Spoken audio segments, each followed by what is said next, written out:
Hi, ladies and gentlemen. Dave Dobbs here. It's Monday, the 13th of May. I'm sitting here in Glastonbury with something really important to tell you. And that is that I realised Chernobyl, and I'm going to prove it to you now. Or I'm going to seriously leave you wondering if you don't consider this proof. And you might not, but let me take you through it.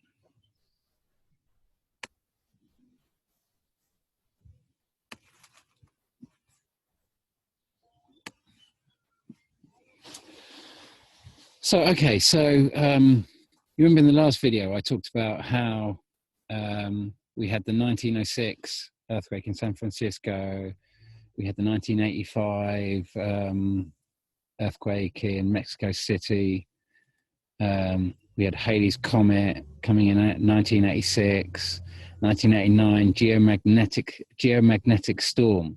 Is there any evidence that we can see of power lines and things going down, and stuff like that? Well, this is where I'm going to come to Chernobyl. We had red water, this crazy red water where the red dust comes down, the aspect of the globe which is in closest proximity to the tail when it comes by.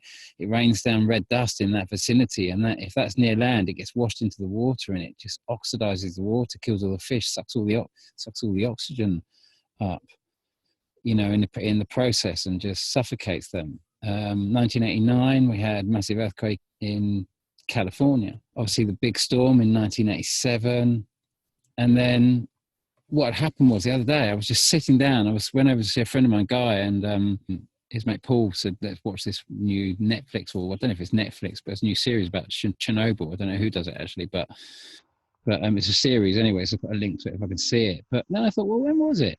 And I thought, oh my goodness me, that can't be. So then I looked at the date, and it was on the 25th, 26th of April, 1986. And where did it occur? I saw the date, the 25th, 26th of April, and I thought, well, was there any, I looked everywhere for sort of like, for earthquakes in 1986, and it turns out there was an earthquake here. So I did a translate, which hopefully comes through, and Chisinau, and it had an earthquake. It wasn't. What was the date? It wasn't on the 25th, 26th of April. It was later than that. It was August 30th, 1986, which is this interesting August type. Again, one of the strongest earthquakes. The strength of the pushes are size 6.9, 55,000 homes, hundreds of schools, over 12.5 thousand people lost their homes. It doesn't talk about how many died. So, but maybe that was further down. But then I thought, well, let's have a look at the plate and see where, Ukraine is. Where is the Ukraine? It's I believe, it's somewhere around here anyway, isn't it? Because this is the key kind of shipping. So I just thought, well, let's have a look at the map and see where it is. So that's actually where it is, Chisinau. That's where the big earthquake happened on August the 30th, 1986. Let's just see where that plate runs underneath. Black Sea, opening out there. So that's that point up, isn't it? It's above that point. It's close to the big kind of like fault line of the plate between the Eurasian plate and the African plate. So then I thought, well, that's interesting, because that runs all the way along. This fault line runs all the way along this way, and we can see it runs right through the Himalayas. And I thought, hang on, wasn't there an earthquake in the Himalayas? And let's have a little look in 1986. And so, well, there's where Pripyat is the location where Chernobyl occurred. And you can see it's quite close to each other. They're obviously I mean, there's no obviously in this, but I thought, well, when was the earthquake in the Himalayas? When do you think it was? You know, if you were to guess right now what day that earthquake occurred, what would you guess?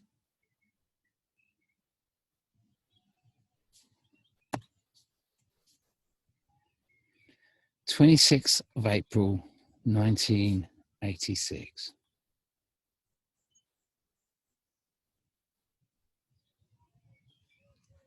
26th of April, 1986.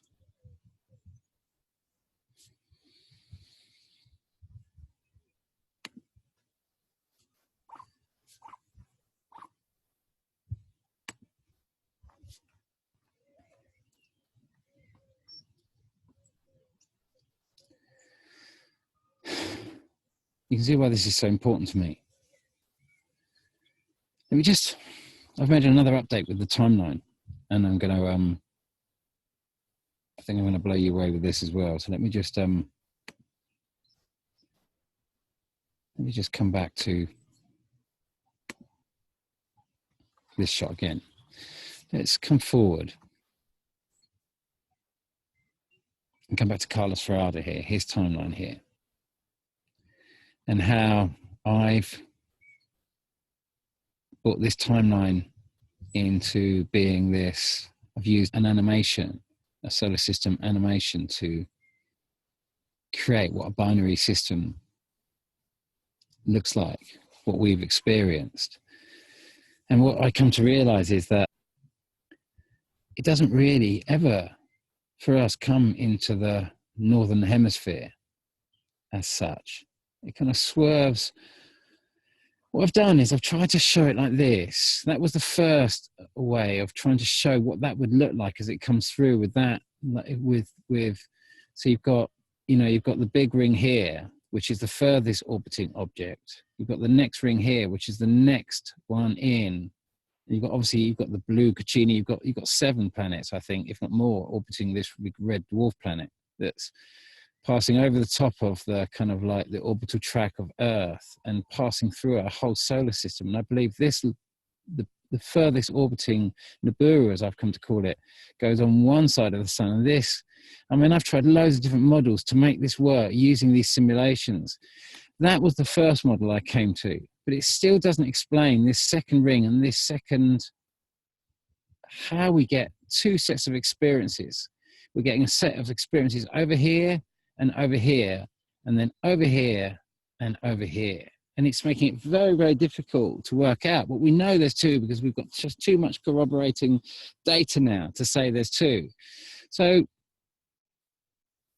I played around with it, and I realized that the only real logical way is the conical structure, as I've always maintained all the way through it. So starting at, you know, we can see how this sighting here, it's coming, the Nibiru would be coming down here and coming up here towards the orbital track of Earth, with the sun going opposite, obviously the opposite direction. And as it comes up towards us, it appears to block out the sun, and that's your kind of January, December point that we keep seeing. But then and so this is the nearest point to us from our perspective, this line coming up here. And then it comes over to here to this second object, which is also passing through, but it actually passes above the actual sun. The whole orbital track of this remains, from our perspective, above the sun. This drops below the sun from our perspective. So this passes in, I think it was around about mid-March, April. And it's this one, I believe, that caused Fukushima. And it tracks further down. And that's why, as it moved down, the earthquake went from, we had the 8.8 earthquake in Chile on the 27th of February 2011, and then we go 1 year and 13 days later, that's a 13-day difference in astronomical position, we get Fukushima, which was also caused by this. So that's 4 nuclear reactors we've got that have been shut down as a result, that I can show you on this model without any doubt whatsoever, without any doubt. And we've got to have the courage to see this. We've got to have the courage to speak out, or we're going to repeat this mistake, because we're about to have the closest flyby we've had for a very, very, very long time.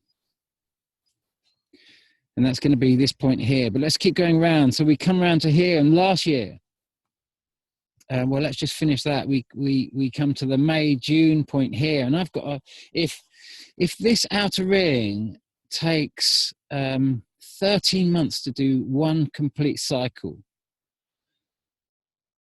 this cycle, for it to be orbiting closer to the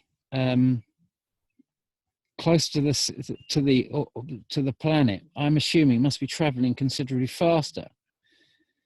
And if we saw it, well, if we assume that because planet X wouldn't have moved that much overall, which means that we saw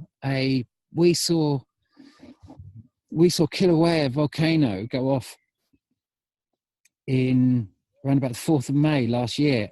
Because of that, we can assume that that is where this inner, this Nibiru, this Nibiru 2, this twin, as Alex Lujan would call them, from the Planet X channel, would crossed at this point last year, but it's not. Then it would have arrived quicker at this point here.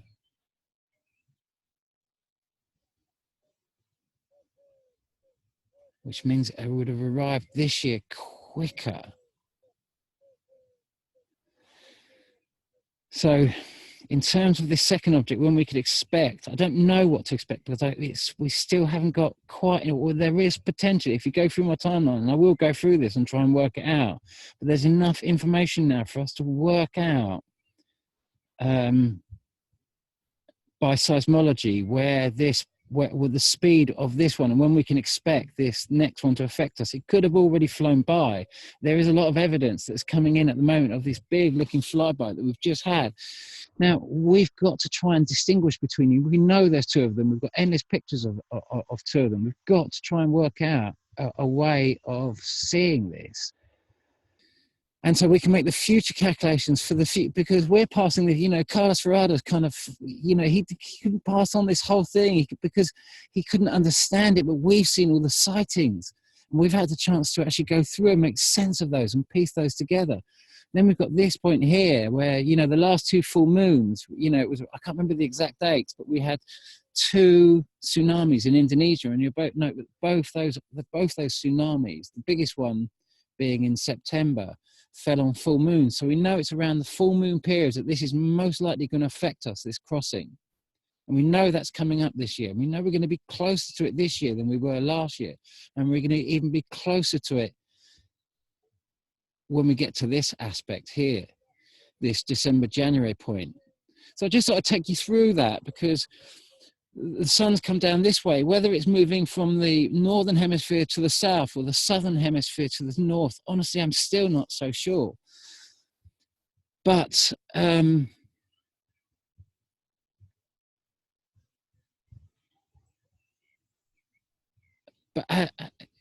that and as it comes through, if I come forward now, this is that midpoint between, because remember where I showed the model here, we've got the 1939 earthquake, and we see the rings up here. And then we've got just before the 1906 earthquake, where the dwarf planet itself was coming in first of all. This is why I believe it's a conical system. And I've even seen pictures, people have captured pictures. I think it's Julie Griffin, she's got some interesting pictures, and she's got of the kind of the dwarf planet, the red dwarf, and another planet, three of them, and they always seem to be seen in this kind of pair, and they follow each other down in this spiral. And I've seen Steve Olson post the same thing. We've got too many. If that moves in a spiral, why wouldn't we move in a spiral? And so, so that's the 1906. That's the 1939, and then we come to, I guess this is kind of like 1960 maybe. Then we get the mid-range point. That's Halley's Comet sort of point where we see it in the night sky, and then as it's coming back in from that point, that's where we get start as those two rings on one, they're affecting us. That's the orbit of that. We just zoom in on that. As we come through, we affect. It's this side that passes through us because it comes through us like that. So it's this side that affects us on up here, but it's this side over here that affects us on this side of the orbit over here. Truly, I don't know, but we're still, we're just starting to piece it together. And then we come down to, obviously, where we are now, this transit that we've come through here. And where was I going to go back? Let me just go back to,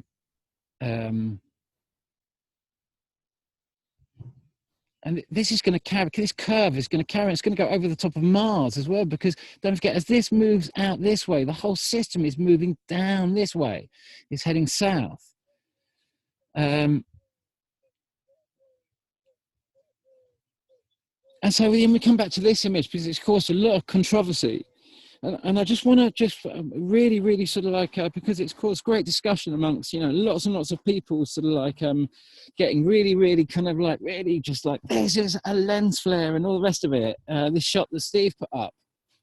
And always remember, all this banter about this and that sort of stuff, it's all healthy banter. It's all healthy banter for me, there's always people, but for me, it is a lens flare. It really is a lens flare. But what it is, and I don't think Steve Olsen will disagree with what I'm going to say, or I think he'd be quite open to this as an opinion. It is a lens flare, but what it is the massive lens that's up there. And what they do, there's this massive lens up there. It's an impossible thing. If Planet X and everything else is like that is not impossible to believe, this kind of concept of a massive sun simulator, it's huge. We've had so many different images of it. We've seen it with Stereosecchi B. We've seen it with a lot of different. We've seen it. We've just got massive evidence of it. It's huge. It's nothing we could have built ourselves in the span of in the lifespan of, say, our civilization here, in this kind of current age. This is massive. It's for us. It's kind of alien. It's huge. It's bigger than planets. It's impossible to believe.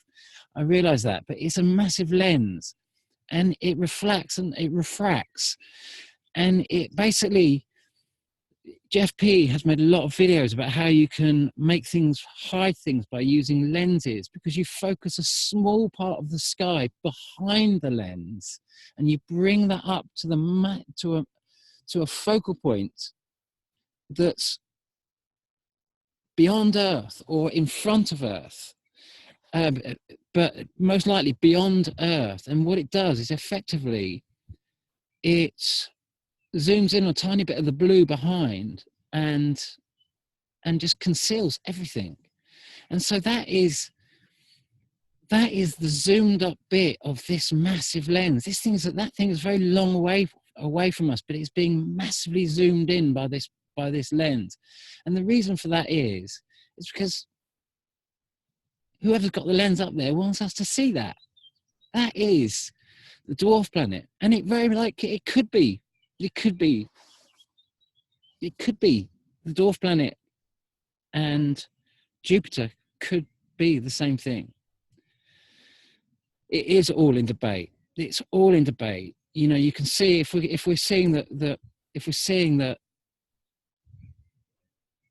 Pluto is effectively, it's got the exact orbital track with Carlos Rada put together. It is Planet X. It always was Planet X. Halley's Comet and all the comets we've had in their perfect sequential order, they're all part of the same Planet X system.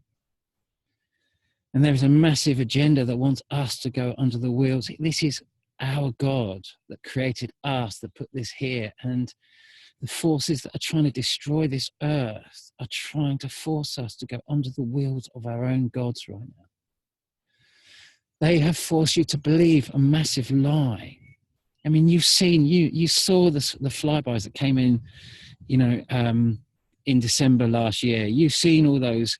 You saw the December January before, on Trump's inauguration. You saw that crazy shot Matt Rogers shot, you know, on the 15th of August 2016. You saw the really famous ESO shots. You remember when the European Southern Observatory recorded a sort of like massive gravitational anomaly, and on the same day on both sides of the Atlantic in Brazil, and on the 17th of August 2017 when I was on my way to America to do that, to speak at Steve Olson's conference for the WSO, that's when it flew in. And you know, we saw that. We saw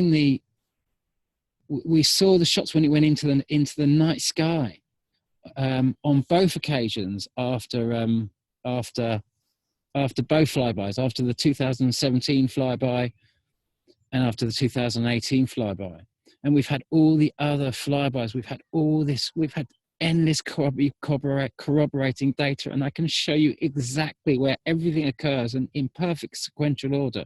I can show you. It's taken a long time to work out exactly what caused Fukushima and how it all worked together. But guys, we have the evidence here, and if we don't shout it out, we will ghost this planet. There's enough nuclear power stations now on this. So that's where I was going to go, was really there's enough nuclear power stations on this planet now to ghost this planet. If this planet really shook, it would spew nuclear waste everywhere. And what they've encouraged us to do is, you know, you want to go out and buy these electric cars because you think that's environmental, but isn't it driving an environmental car that's running on nuclear power because you're led to believe that this is going to reduce your carbon count. But when carbon dioxide is obviously a result of all these volcanoes, what are you going to do? You're going to switch off the volcanoes? You're going to switch off the earthquakes? You can't do that. And so you're left with this situation where you're going to build another billion cars to replace the billion cars you've already built to replace all the other ones. When with Al Gore's story of climate change, the whole Agenda 21 thing was really like coming off the ground in the late 80s. Thatcher's kind of whole story that carbon dioxide is the main culprit here, when carbon dioxide is the result of all these earthquakes. Look at Mars, it's covered in, its only predominant gas is carbon dioxide, and what's it got active on it? Volcanoes. We saw a volcano going off and people were saying, oh, it's because of this and that and all these different reasons. And I'm like, guys, it's got volcanoes on it. They look like volcanoes, and it's got carbon dioxide on it. It's got to be volcanoes. And then when this thing flies by, as you've seen in my model, the volcano goes off.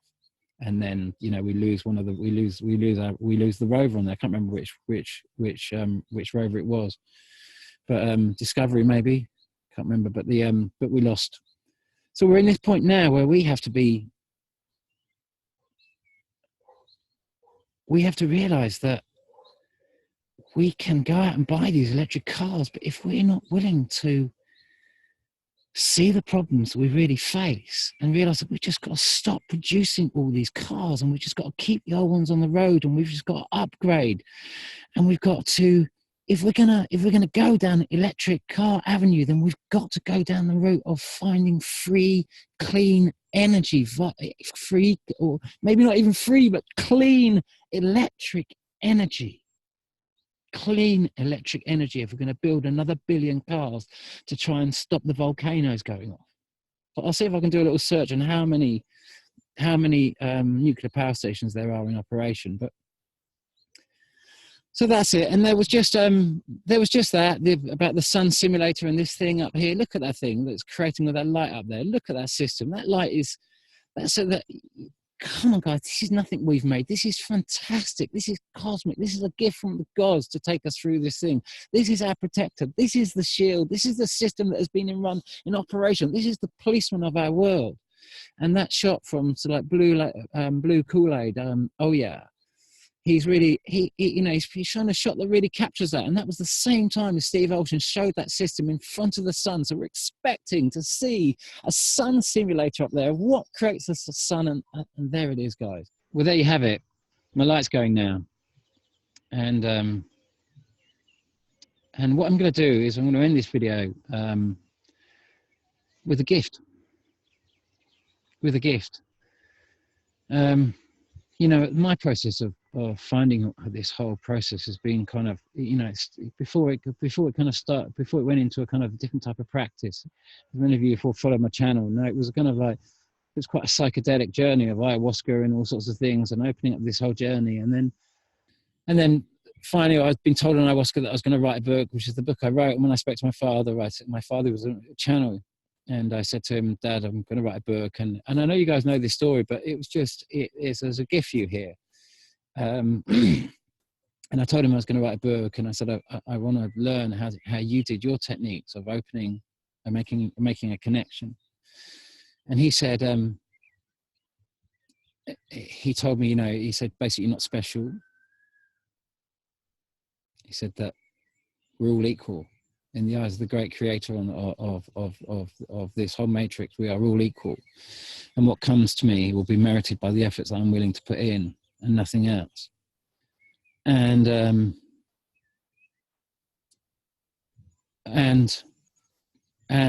so what came out of that was a kind of a writing practice, waking up at 5 o'clock every morning and doing this writing, and laughing gas came out of that. And I've often given that book away, haven't I? And put it up as a free, as a download link, and every now and then someone gets in contact and says, "Oh, I've just read your book," and "Oh my God," and da, da, da, da, da.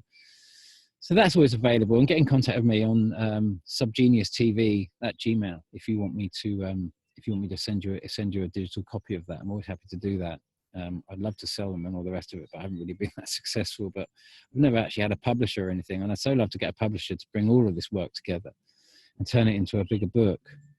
But maybe I'll just have to do that like laughing gas, and it's just gonna have to be a kind of like a kind of a mission of just like this, just kind of making videos for no money and writing books for no money, just doing it for the love of it. You know, it's a good reason to do it. It's a difficult reason to do it because obviously you're always struggling. But such is the but then, you know, sacrifice. My mum always says that's the power of Shiva. You've got to make a sacrifice. You've got to be willing to give something up. And if it's having material wealth, then it seems like a good offering. I'll offer that to Shiva because I've had fulfillment doing this. But what it was that my mum typed up, she used to work in the banks and that sort of stuff, and she was a really good receptionist and typist and secretary. And so when my dad used to speak, she used to type it all up. She could just do it. He'd record it, or they'd record it together, and they'd have a big circle, and they'd send out healing love all around the world to the places that really needed it. And then my dad would channel, and it would be, you know, it'd be like,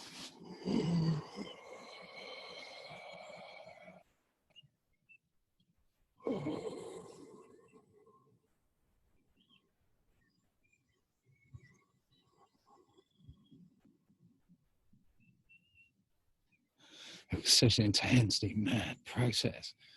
And I found it all so weird. I just found it all so weird when I was a kid. I really did. And yet the guy who spoke through it, I remember once saying to him, I said, "What's it like where you come from then? What's it like here compared to where you come from?"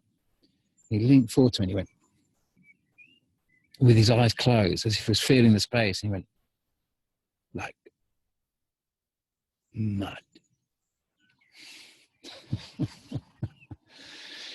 Anyway, my mum typed it up, and then she handed it out to all her friends, and all, they had the healing circle, and they all posted it out, and it went out. You know, this was ironically about 85, 86, 87, this same time when Planet X was here. And then she wrote it all out, and they sent it all out, and they've just been sitting in a box under the they've just been sitting in a box, and every now and then she goes, "Oh, I'm gonna publish them one day. I'm gonna publish them." And then I can't remember the man's name who's put it all together, but I'll put his name up because my mum just sent me the file, but a friend of hers, another channel, I put his name up, and I'll put a link up to the book and that sort of stuff, so you can download it free of charge. It's downloadable, and he's put the whole lot up, and honestly, it is so kind of like,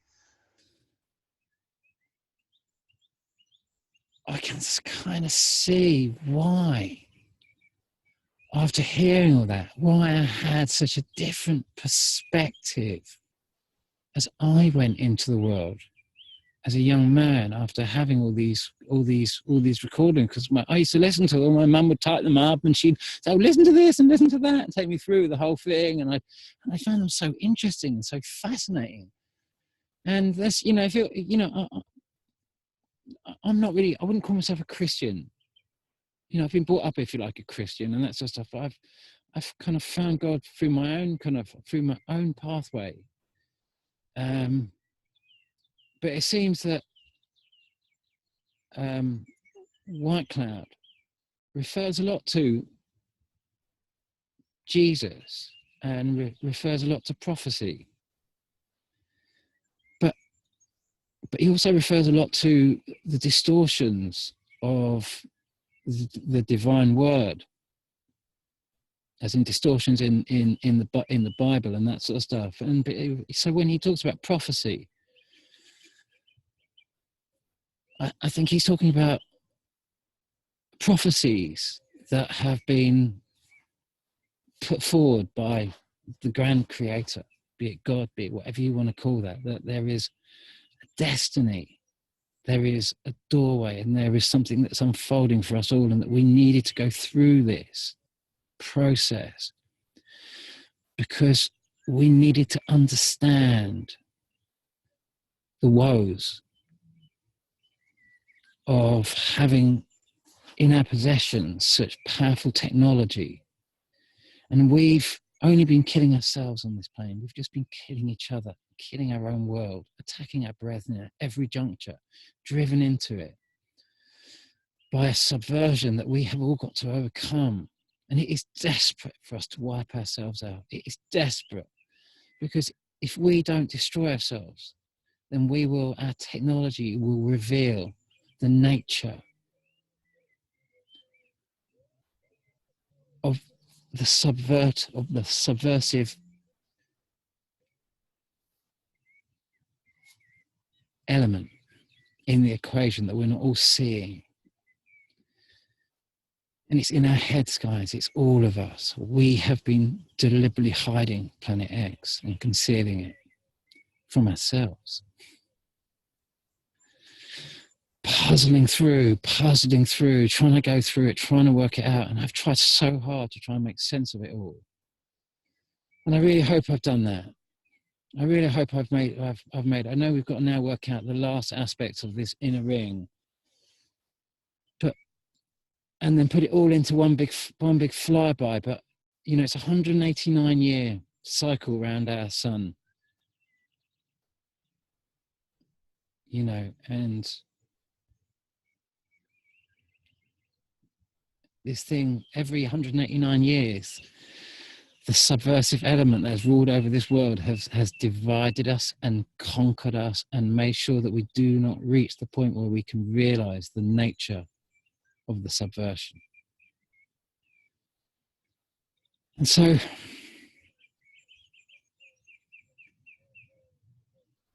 maybe I don't think I can work it out right now, that last ring, but you can see the whole timeline. You can see it for yourselves in all my videos now, and many of you have worked through this with me, and you can see all of those who've worked through this with me. You know, it's been all of your information collectively that has helped me bring this together. And I might be so wrong. You know, Immanuel Veliskowski said he only sees a small part of the picture, and that we're going to have to do the rest of the work.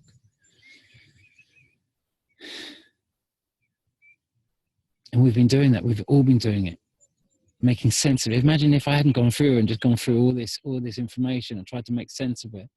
Imagine if all those people hadn't gone through. Imagine a world without Steve Olson. Imagine a world without Alex Lugin. Imagine a world without Jeff P, without Seven Spalding, without Matt Rogers, without Earthly Patriot, without all of you trying to understand this.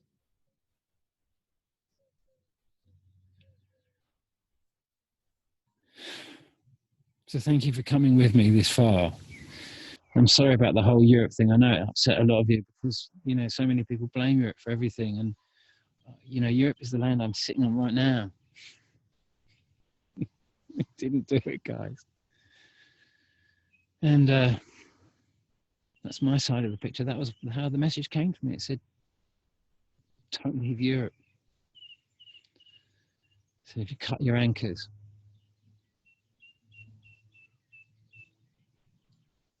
and head west, your fate is sealed. That was after showing me Great Britain. Or it just showed me the Titanic, but not with the Titanic, kind of not with the Titanic on the front of it. Riveted to the front of it was the Great Britain, but it wasn't the SS Great Britain, as in Isambard Kingdom Brunel's ship, the first steel hull ship, which was actually the first paddleless paddle ship, because Isambard Kingdom Brunel forgot the moon. He forgot the moon in his equation. As in, he forgot the tides, and he couldn't get his ship out, and so he built a paddless because it was designed to be a paddle ship. But because he was hell-bent, he believed he was right, and he wouldn't listen. He utterly wouldn't listen. He led those backing him into absolute financial disaster, because when they realised they'd never get their ship out, they had to redesign it. And all the shipbuilders saying, "How are you going to get this out, mate?" And trying to desperately tell him, but he had all the qualifications. He knew everything. He hadn't taken into consideration the moon. And so they had to redesign the whole ship, and he had to turn it into the first propeller-driven and first steel hull ship. And it financially crippled the company that bankrolled him because he was too stuck up. He knew it all. Wouldn't listen. Couldn't listen. Anyway, it wasn't that ship. It was the Titanic.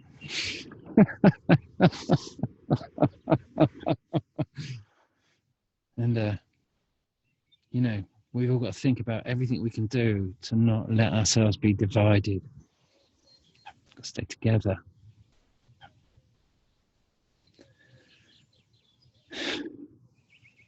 Take care.